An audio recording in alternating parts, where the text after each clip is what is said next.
Awesome. All right, welcome everyone. We'll wait a couple of seconds while attendees join us, and then we'll get started. Today for SciStarter Live, we're going to be talking about preparing for the Super Bowl with the Science Cheerleaders. We have Samantha Marsillo. Is it with a double L being a yo sound or L? It's an L. Marsillo. Marsillo. Okay, thank you. So Samantha Marsillo is here to join us to talk about the Science Cheerleaders. So I'll have her to take over when we get there, but we'll go through our normal procedures of the SciStarter Live event before then. So I'll wait a couple of seconds. And anyone who's on Facebook, you're more than welcome to join in the Zoom instead, so you can ask questions. If not, if you register, you can also just receive a recording of this. And we'll get started in a second. I myself am in Phoenix, and so Super Bowl craziness is starting, as you are well aware. Okay. All right. Well, I'll go ahead and get started, and then we will cover the rest when we get there. All right. So SciStarter Live, every week we come back to talk about a specific event or a project, usually a project. This time around, we have a special version because we're talking about the Super Bowl. So we're going to go through our general introductions before we talk about the Super Bowl and Science Cheerleaders. So as normal, my name is Emma Giles. I'm a program coordinator for SciStarter. I'm a host for SciStarter Live. I'm usually the one talking the most during these at the very start. And then with me, I have two of my colleagues. Trevor is not here today, but he's a content and program coordinator for SciStarter as well. And then Roland, would you like to introduce yourself? Yes, thank you. So I'm Roland. I'm Quality Assurance Coordinator for SciStarter, and I'll be posting the links today on Zoom and on Facebook. Awesome. Great. All right. Before we get started, if you join us via the Zoom, you have access to both the chat and the Q&A, which will allow you to send messages through just asking us to clarify on things. If you have specific questions about citizen science or SciStarter or the Science Cheerleaders and how that involves the Super Bowl, you can send a message in the Q&A or send chats via the Facebook stream as well. And we will do our best to get to your questions. Awesome. Samantha, would you like to introduce yourself? Absolutely. So thank you for the introduction, Emma. I am Samantha. I am one of the Science Cheerleaders directors. I studied engineering when I was in school. I went to Arizona State, so here in Arizona, and I also cheered for the Arizona Cardinals. And on the next few slides, you'll see a lot more about what my background in engineering really means, and then also what it's like being a part of the Science Cheerleaders. I am a current ASU student, so go Devils, right? And we will actually come back to that one later. So your slides about your background are a couple of slides down, so we'll come back to that just so we can return to talking about the Science Cheerleaders. Okay, so just to get us a head start, I'm going to go through some basic definitions just so we understand where we are framing our understanding of citizen science or community science, you might have heard it as, or participatory science, neighborhood science. They all have different uses. So the one that SciStarter uses to describe this particular relationship of science, curious people and scientists is citizen science specifically. It means a collaboration between scientists and those of us who are curious, concerned, and motivated to make a difference. It's how people can make an impact on issues they care about and help science as well. Awesome. So the first thing to do when you are interested in becoming a citizen scientist, or you've heard the term as in like right now, you're like, what is this? The first thing you can do to help yourself get oriented into that community is to go onto SciStarter.org. It is a globally acclaimed online citizen science hub. So it's a giant database essentially of citizen science projects for you to explore and look into in terms of what topics you're interested in. You can look up the word penguin and find 12 different penguin projects. I promise you there's something for everyone.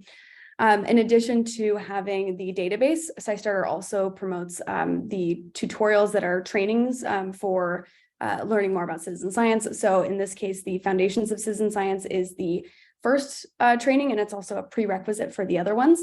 So if you complete the Foundations of Citizen Science tutorial and the full training with all the steps, you're able to access 4 other trainings that look like this. They essentially are all about gaining confidence and feeling effective in the citizen science space. So when you learn about building data literacy, for example, you have a much better understanding of how data is being used or what types of data are most important, or how to understand the quality of data. We have a training specifically for libraries. So if you are a librarian looking to get more involved, especially with the upcoming Citizen Science Month in April, that is an excellent tutorial on all the resources available to libraries. And we have 2 that are relatively newer. We have the Teaching in Higher Education with Citizen Science and Data Ethics for Practitioners. And once again, the foundations training is needed in order for you to access the rest of them. All right, so we can come back to our guest. So here are the slides you were referring to. I'm actually going to stop my share so that you can take over for a moment. So you can have a bit more control of that. Awesome.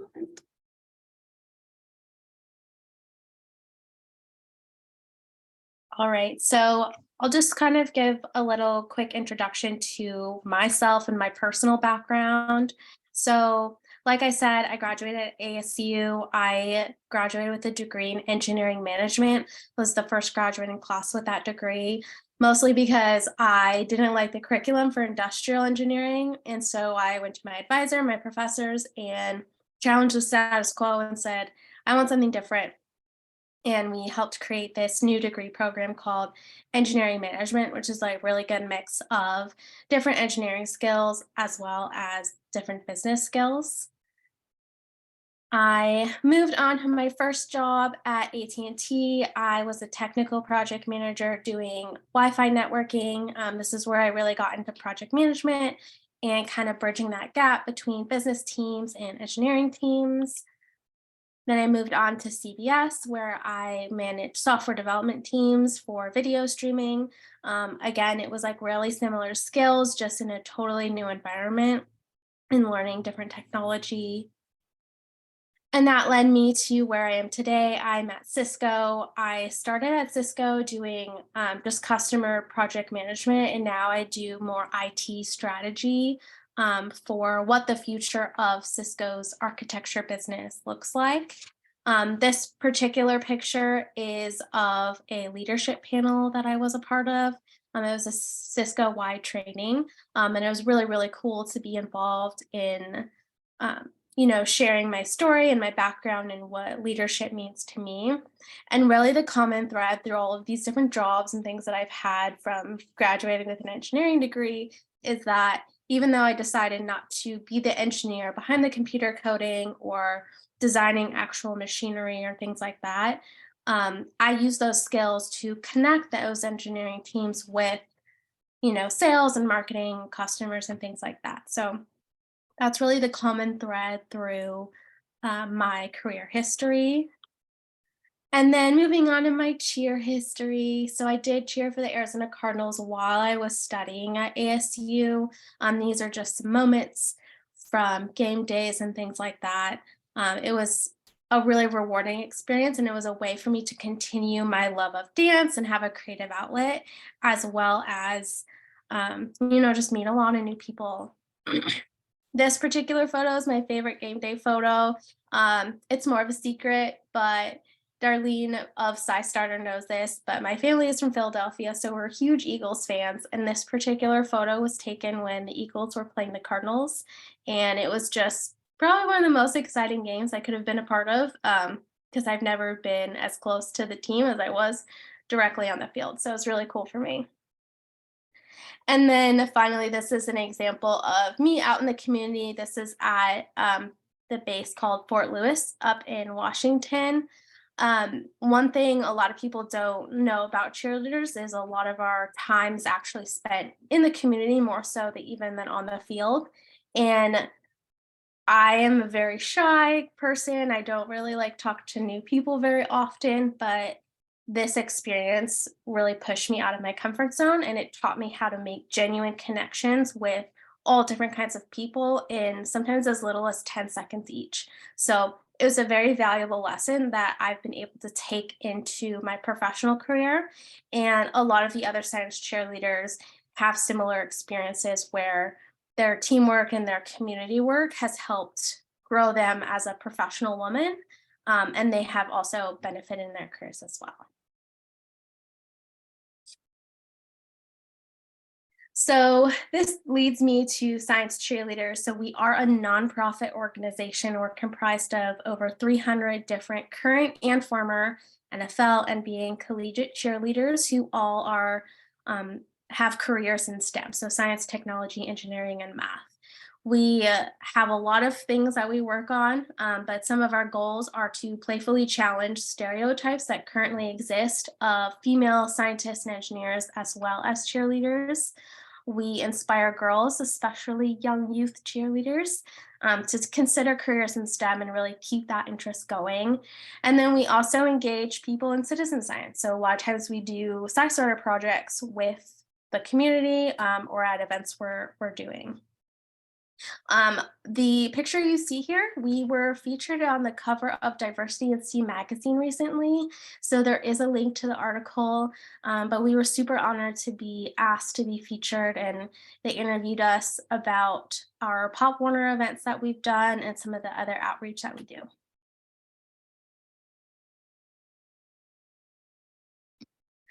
I can't move forward without highlighting my two co-directors. They're also have been so instrumental in helping Darlene run the organization. So we have Dr. Wendy. She has a PhD in biomedical engineering, and she's cheered for a whole host of teams. And what she does is she works on engineering and growing cartilage that is used in knee replacements and also in nose surgeries. And then Dr. Hillary is our other co-director. She has a PhD in molecular pharmacology and physiology, which is, I learned, a fancy way of saying cancer research mostly. And she cheered at Colgate University. And a fun fact about Hillary is that she had published a very well-renowned cancer research paper, and it was featured on the cover of Science Signaling magazine. And then 6 days later, her lab mentor won the Nobel Prize for physiology and medicine. So really, really impressive stuff that these women are doing.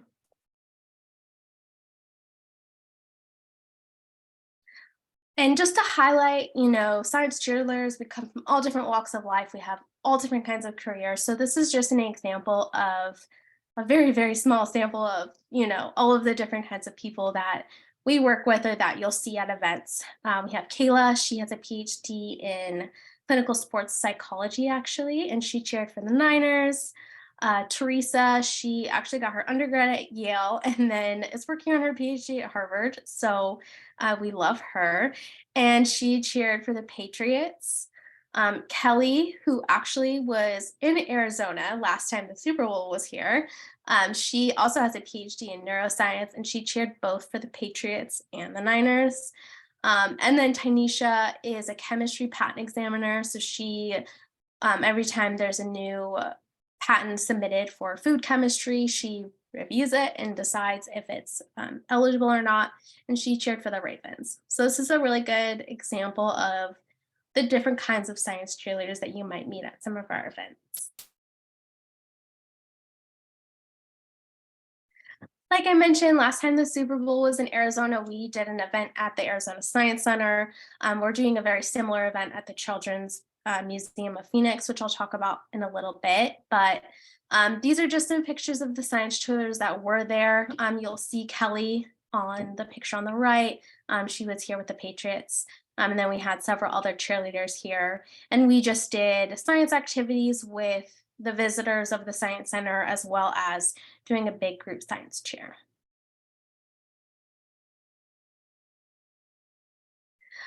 This is really one of our favorite pictures. So this was taken in 2011 with Pop Warner at one of their regional championship competitions for cheer and dance. We had set the Guinness World Record for world's largest cheerleading cheer. So we got all of these little Pop Warner teams to come into the stadium and did a big cheer together and actually broke the world record. Since then, there's actually a cheerleading team in China that keeps kind of like slightly one-upping us every time we set this record. So they currently hold the title, but we are determined to take it back. We're just waiting kind of to schedule that event. How many, before you move on, I'm so sorry, how many people were there? Like, what is the number that had, do you remember? That's a good question. I want to say the number for our world record was like, it was like 1,200 and something. So it was like in the 1,200s, I want to say. I think they broke it in like the 1,300s. Okay. Wow, Yeah. that's a lot of people. Yeah, it's a lot. And one of the requirements is you have to have everyone in uniform. Everyone has to do the cheer together. So no one can like, everyone has to actually be saying the words. So it takes a lot of time to review. Then it's a lot of people to review too. Right. Wow. Man, good job. Okay, I'm gonna actually switch over to a different video. And this video that I'm gonna play here, this is a recap when we did the 2021 Pop Warner National Cheer and Dance Championship. We were there also last year, we'll be there again this year, but this is a really cool recap video of some of the stuff that we were doing at the event.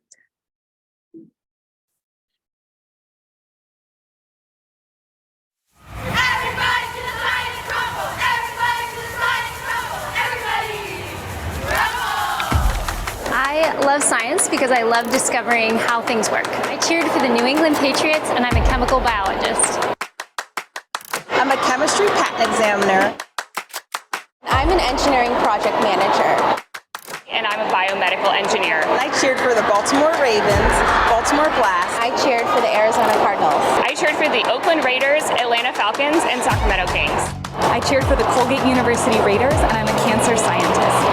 My best advice for young cheerleaders and young aspiring scientists is to pursue the opportunities that come your way fearlessly and be as brave as you can be.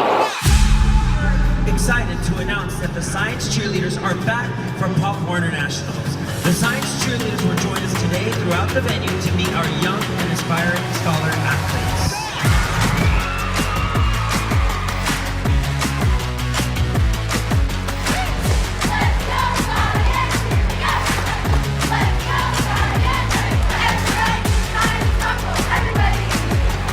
Comprised of more than 300 current and former NFL, NBA, and college cheerleaders with science, technology, engineering, and math careers. Their mission is to inspire, engage, and empower girls to pursue their dreams in STEM. Through our national network, Science Cheerleaders, we playfully challenge stereotypes with the goal of inspiring girls to see the possibilities that are available to them in STEM careers.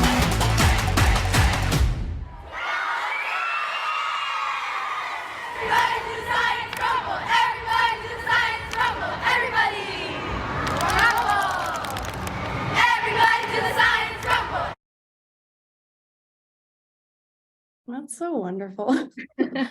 I love the excitement and like those groups of the young kiddos who get to just be a part of that. Oh my gosh, it just brings me so much joy. Okay. Yeah, I have to say, and I don't mean this to be biased because every event is so much fun, honestly, but the Pop Warner events are really cool just because they're little cheerleaders and they like already love cheer. And so they love that we love cheer, we're cheerleaders and stuff. So they're just like really cute, especially some of like the really, really tiny ones.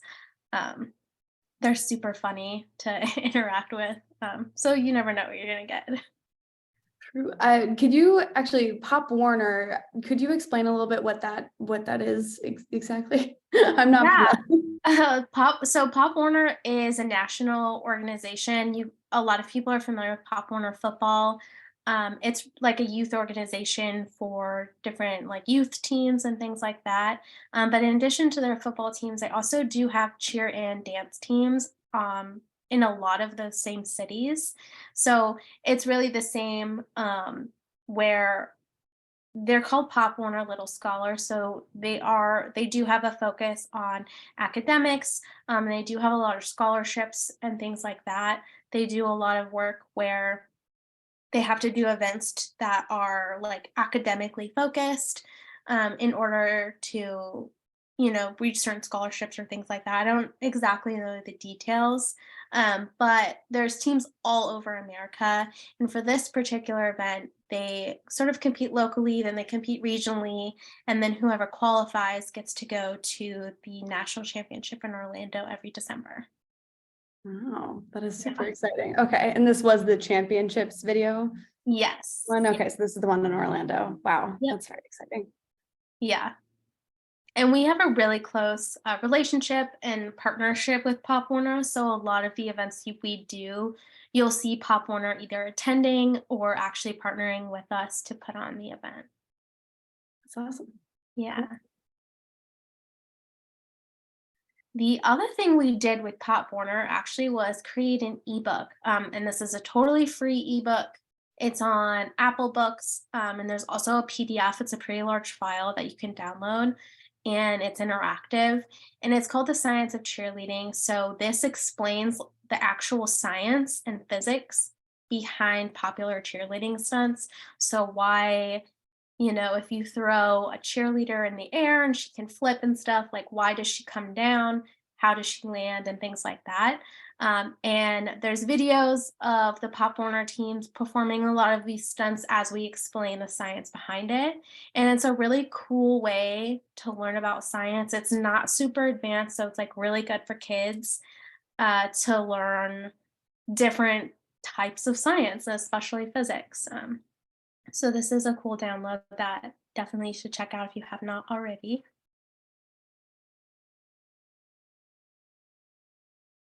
And like I mentioned before, we do engage audiences and citizen science at a lot of our events. Not all of them, but I would say a big majority of them we do. The one I wanted to highlight right now is this project called Project Mercury. So this was an initiative done in partnership actually with SciStarter and UC Davis in California. And this is one of two science experiments actually that went on board to the International Space Station. So Project Mercury aimed to improve the understanding of how different microbes behave in microgravity or in space. That way we could assist scientists that were doing the research on like long-term space missions, what's the long-term effect, and then also how does microbe growth work in space versus on Earth, especially if we're looking at being in space for long periods of time or potentially like life in space, like what does that look like? We have to understand more than just what it looks like, but also how microbes grow there. So what we did in conjunction with Pop Warner and a lot of other organizations and a lot of just citizen science who signed up online, we collected microbes. There was, I think, over 4,000 samples swabbed on the bottom of shoes at stadiums. I think one of the Science Cheerleaders swabbed the shoe of the astronaut Buzz Aldrin, which was kind of cool. And a lot of these bacteria took part in what they called a space playoff. So they like grew all the bacteria to see who would grow the fastest, who would grow the biggest, like all that other kind of stuff. And then what we found actually was one of the Pop Warner teams discovered a brand new microbe that had never been discovered before, and it had made its way onto the International Space Station. So it was a really cool I guess, conclusion to the whole mission, but this is a super good example of how citizen science really is for everyone. All we needed was you to swab a sample from pretty much any area and document it and then send it in to the scientists. And it was really helpful. Like they would have never probably discovered that microbe if that Pop Warner team didn't swab the stadium or the shoe or wherever it was that they found that bacteria.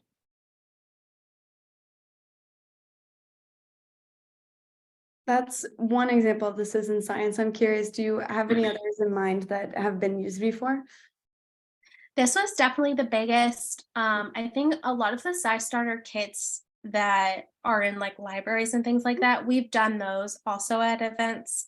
So coming up, which I'll talk about in the next slide too, but coming up on the Super Bowl event that we're doing this weekend, we'll be doing like the pollinator citizens kit. So we won't do the full activity just based on timing and everything like that, but we'll do like a little intro to the activity and provide the materials and the links and everything for everyone to get started.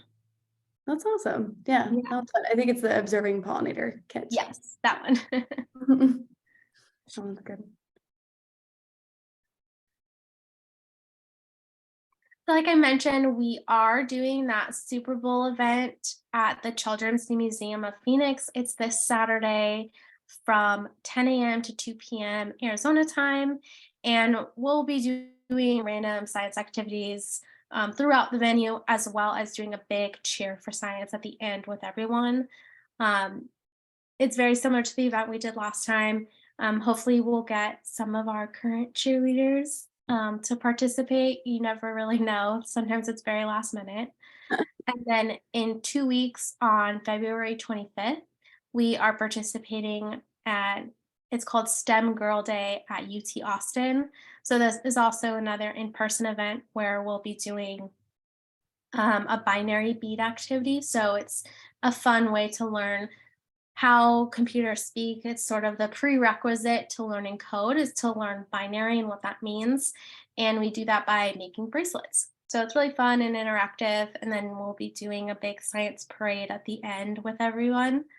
And then on the right is a picture of like last time we were at the Pop Warner Cheer and Dance Nationals, but we will be back this year. The dates are not set, so we don't know exactly when they are.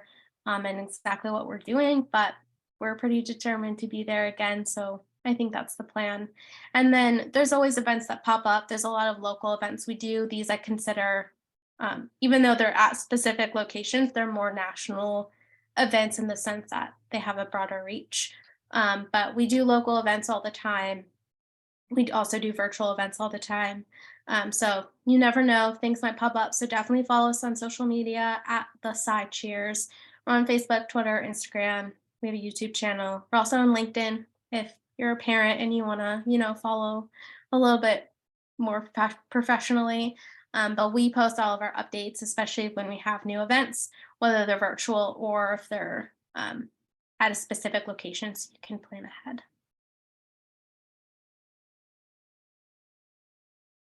I think perfect. Yeah, that's all I had. I have a couple of questions actually to follow up on some of that stuff, just to keep us on this specific topic of events. If someone were to, or rather, for the local events, for people to contact you and look into hosting an event with the Science Cheerleaders, how would they do that? Great question. So on our website, sciencecheerleaders.org, we do have a form. It's called an appearance request form. If you fill that out, it will get sent to us to our director team, and one of us will respond with questions or information. It's really just a way for us to collect, when your event is there a budget for travel?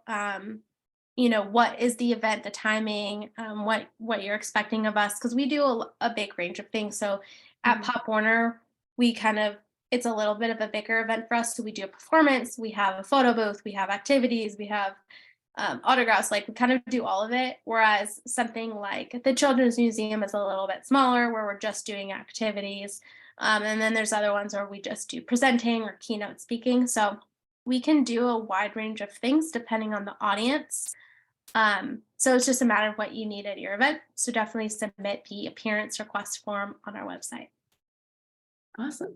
Yeah. I'm even thinking about what this might mean for like schools. Have you worked with, or have you done events with like individual schools and such to talk to their cheer teams and whatnot, like high schools and such? Yeah, definitely. So with schools, it's like, I'll be totally honest, it's very different, and there's a wide range of things depending on where the school is located. I know schools usually don't have budget, so those are usually virtual events because it's a lot easier for us to get a virtual science cheerleader to talk to a classroom. or a school about something, or like run a virtual activity like that.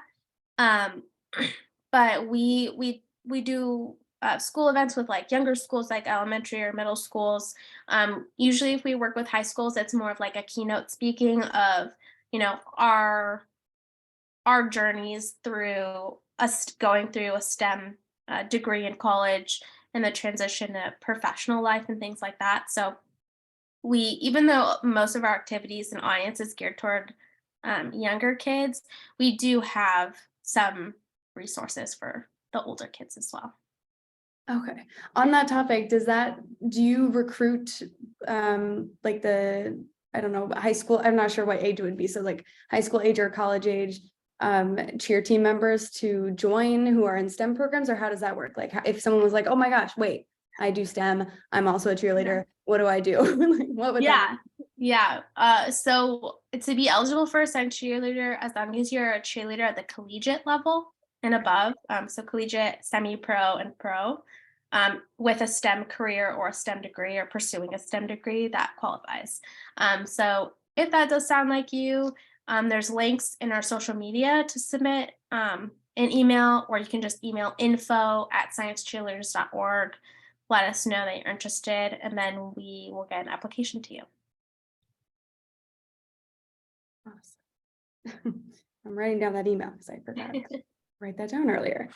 Great. On the topic of school, I wanted to, since we have some extra time here, and if there are any questions on Facebook, Roland, if you're able to see them, I don't see any in the chat on our end here, but if there are any questions on Zoom, please go ahead and put them into the Q&A or chat as well, and interrupt me at any point, Roland, if that is the case. But I did want to ask, since we are talking to someone who's gone through a STEM career and is very much a part of this, if not 100% in charge in the director team, I'm curious where your journey to get here, so to speak. So when you were in college and you switched to the management of engineering, which I think I have a friend who did that, so I'm glad that exists. It definitely helps out Yeah. a lot of students even now. So before you swapped, I'm just curious how you found an interest in engineering. What was your I don't know, how did you get started in wanting to do that? Yeah, it's a good question. It took me a while to land on engineering. I think the only thing I knew was that I was very confident and good at math. You know, I wasn't like some math genius, but it came a lot easier to me than other subjects at school did. So I was just like really interested in things that were black and white, you know, math doesn't lie. Science was interesting. It was hard for me to kind of pinpoint a specific science that I would like want to actually pursue. So I kind of was just thinking, well, like, what can I do with math? I don't like English and like writing papers and things like that. My dad was an engineer, so he definitely encouraged me to like look at different engineering degrees and what they mean and how they translate into actual jobs and stuff. And so that's sort of what led me to engineering in general. Was really just like an interest in the kind of courses that I would need to take in order to achieve that degree program. Gotcha. Okay. And then do you currently work, can you remind me, you currently work with, oh my gosh, I should just have it up in front of me beforehand. Are you still working in that field, or are Science Cheerleaders your main, or how do you split time? So my full-time career is with Cisco. So it's an IT company. It's one of like the largest IT companies, and I work in IT department of an IT company, which is interesting. So I do work closely with technology and engineering, like pretty much every day. Science Cheerleaders is a volunteer job that I do on the side. Not so much on the side when we're really busy like right now. But it's just something that myself and my co-directors are really passionate about. Like, we very much want to encourage women to pursue STEM and see role models in those fields, because we didn't necessarily have those role models growing up, and we know how impactful that can be. So we volunteer to help with the Science Cheerleaders and help put on these events and attend as many as possible, just because we love the mission, we love what we're doing, and we get to meet really cool people along the way. Yeah, absolutely. I love those reasons. Wonderful. Okay, well, I'm thinking I'm gonna take a pause here for a second. If there are any questions, feel free to ask. We are early, so we could give back some time to our days, especially considering how busy you are during this season. I'm excited for the Children's Museum of Phoenix activity. I'm looking forward to seeing how it pans out. Did you mention that there would be any, or the activities, do they include citizen science activities? At the Super Bowl event, you mean? Yes, yeah. Yeah, so that observing pollinators Oh, that's right. I'm so sorry. activity, yeah, we'll do an intro to that, definitely. Gotcha. Okay. Yes. I don't know why I connected a different event. I was thinking the STEM Girl Day at UT Austin, I think, for the pollinator one. That's awesome. Okay, cool. I'm trying to think if there's any other questions that were not addressed, but I think we might be solid. If you were speaking directly to individuals looking forward to potentially doing a career in STEM and being a cheerleader and then wanting to be a part of Science Cheerleaders in the future, what is your, and I'm talking pretty young here, what is your go-to advice for those kiddos who are looking forward to something like what you're doing? Yeah, if you like science or you like math and you like cheer or dance, just do it all. Like, don't be afraid to pick one or the other. Don't let anyone tell you that you can only be one thing. Every single science cheerleader that I've met through working in this organization has been so passionate about, like, why not do both? So definitely do it if you are interested in it. There's no reason you can't be a scientist or a doctor as well as a cheerleader or a dancer or a soccer player or something like that. So definitely, if you're interested in it, pursue your dreams. Don't let anything stop you. That's beautiful and an awesome note to end on too. I love that. Thank you so much. I'm so glad that you could join us for this. I'm going to force quit your quit your share. Oh, just kidding. Thank you for doing that. It's been so lovely talking to you. Thank you so much for joining us today. Yeah, thank you for having me.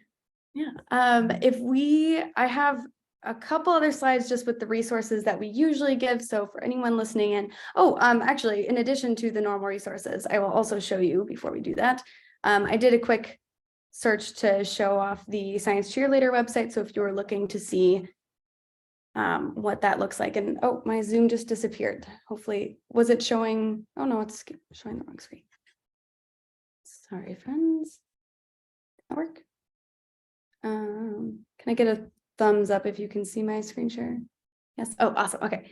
Yeah. So if anyone was looking at this for this website, it's the sciencecheerleaders.org. And then the appearance request is over here, it looks like, and there is even in the news and events, along with a ton of other things. So definitely a lot to explore here if you're looking into how you can get involved or how you can learn more.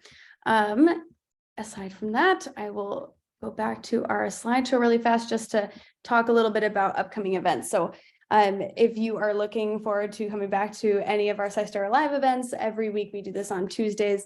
And so if you would like to learn more, we have a blog that stays updated with our most recent events. The upcoming ones next week is actually Valentine's Day. And so we're doing a Valentine's Day special to talk about stargazing as a potential date activity if anyone is interested. It'll be super fun. We have a special guest to talk through how to do a stargazing event as a facilitator, how to get involved as just a normal human, how to connect with your astronomy groups, etc. And then we have a special event on the 21st as well. This month in particular is just all special events. The 21st is talking through the platforms and resources available for citizen science project leaders. So this is, for example, SciStarter is a platform that hosts a ton of different citizen science projects. In addition to SciStarter, there are places like Zooniverse, iNaturalist, anecdata. There are so many, there's about 5 we have joining us. So it should be super, super fun to learn about those. So even if you're just a citizen scientist and not one of the project leaders, it is super helpful to understand what the best uses of each thing are, because then you can make some good choices about how to get more involved if you're looking to expand your knowledge of citizen science and service action in citizen science projects. As a general reminder for our usual check-in about upcoming events, our Citizen Science Month efforts are all organized and ready for you to take advantage of on citizensciencemonth.org, which is tied to SciStarter. So if you were to go onto that website, you'll find guidelines as a facilitator. So if you are planning events, or if you are someone who wants to get involved in events, there are links and information and helpful tidbits on how to get involved as a citizen scientist. There are many, many places doing events during this month. Me zooming in from Phoenix, Arizona, or technically Tempe currently, we are doing a lot of events with the libraries. And so if you are in an area with a library with library kits, this is a great opportunity to check in with them to see if they're doing any events in April to engage the community in citizen science projects. Okay, so, and then lastly, as we always put here, we've got a bajillion resources for a given scientist or citizen science project leaders. So as usual, you can ask the community. There are like leaving reviews or ask question abilities at the end of projects. You can even communicate with the project leaders. You can just email straight to us and we'll connect you with the project leaders at info@scistarter.org. We have a lot of ways to get involved even further. This live webinar, of course, I said already that it happens every week, and so we'll be back next week. We also have a podcast, and you can take trainings, as I mentioned earlier, and then, of course, our tons of projects means that there are a lot that you can search through. So if you're looking for a new project, scistarter.org /finder allows you to search that one word, such as penguin, and find about 12 different projects. That's my favorite example, because I did it once and I was like, wow, I'm flabbergasted. That's so great. Yeah. Okay. So that said, that's about all. I'm going to just double check to make sure we're not missing anything in our communications here, but it looks like we might be all set. So thank you everyone for joining us, and we'll see you back next week, we hope. Awesome. All right. I'm going to go ahead and close us out there. And goodbye, Facebook. See you later. And goodbye to the recording.